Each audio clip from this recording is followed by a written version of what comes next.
ایک بادشاہ نے صرف ایک خط پڑھ کر اپنی سلطنت چھوڑ دی۔ خط میں ایسا کیا لکھا تھا جس نے اس کی پوری زندگی بدل دی۔ کہتے ہیں سلطنتوں کی بنیاد تلواروں سے بنتی ہے مگر محبت کی بنیاد ایک دل سے۔ سلطنت نوران کے بادشاہ ریحان کے پاس سب کچھ تھا، سونا، طاقت، لشکر اور ایک تخت جو سورج کی روشنی سے زیادہ چمکتا تھا۔ لیکن محل کے سونے جیسے کمروں میں ایک چیز کی کمی تھی، محبت۔ ریحان اکثر رات کو محل کے چھت پر بیٹھ کر آسمان کو دیکھتا، جیسے ہی وہ کسی ایسے سکون کی تلاش میں ہو جو دولت سے نہیں خریدا جا سکتا۔ ایک دن وہ بیس بدل کر محل سے نکل پڑا۔ اس نے شاہانہ لباس اتار کر عام کپڑے پہن لیے اور شہر کے ایک پرانے مدرسے کے قریب جا پہنچا۔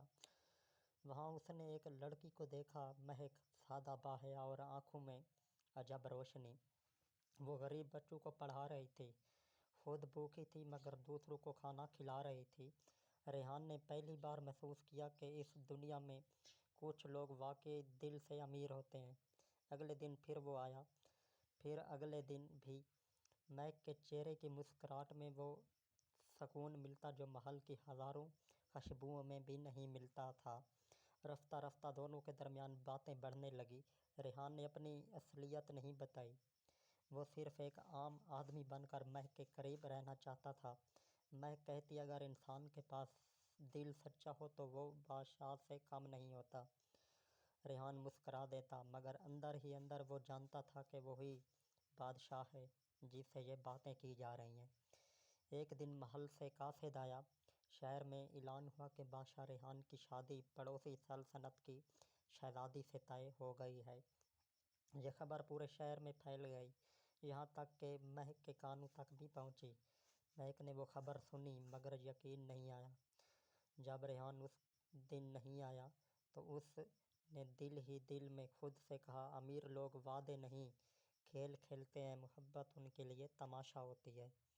ریحان محل لوٹ گیا مگر دل مدرسے ہی رہ گیا۔ شادی کے دن محل میں روشنیوں کا سمندر تھا، شہزادیاں، وزراء اور فوجی سب خوش تھے مگر بادشاہ کے چہرے پر اداسی تھی۔ جب نکاح کا وقت آیا تو قاضی نے پوچھا، بادشاہ سلامت، یہ آپ کو کیا رشتہ منظور ہے؟ ریحان خاموش رہا، پھر سب نے سامنے تاج اتار کر کھڑا ہو گیا۔ سب لوگ حیران تھے۔ ریحان نے کہا، مجھے تاج سے نہیں، سچائی سے محبت ہے۔ اگر بادشاہ ہونا مجھے جھوٹا بنا دے تو میں بادشاہی نہیں چاہتا۔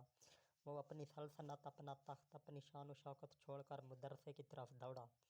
رات اندھیری تھی، بارش ہو رہی تھی۔ ریحان جب پہنچا تو مدرسہ خالی تھا، صرف ایک جلتی ہوئی دیا اور میز پر ایک خط رکھا تھا۔ ریحان نے خط اٹھایا، ہاتھ کانپنے لگے۔ خط میں لکھا تھا، ریحان یا شاید بادشاہ سلامت، تم نے سچ بولا تھا کہ میں تمہیں معاف کر دیتی مگر اب دیر ہو چکی ہے۔ میں جا رہی ہوں تاکہ اب تم اپنی سلطنت سنبھال سکو۔ میری دعا ہے کہ تم ہمیشہ خوش رہو، مہک۔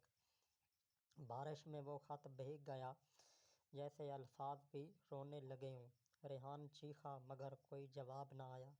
کچھ دنوں بعد خبر ملی کہ دریا کے کنارے ایک لڑکی کا دوپٹہ ملا ہے۔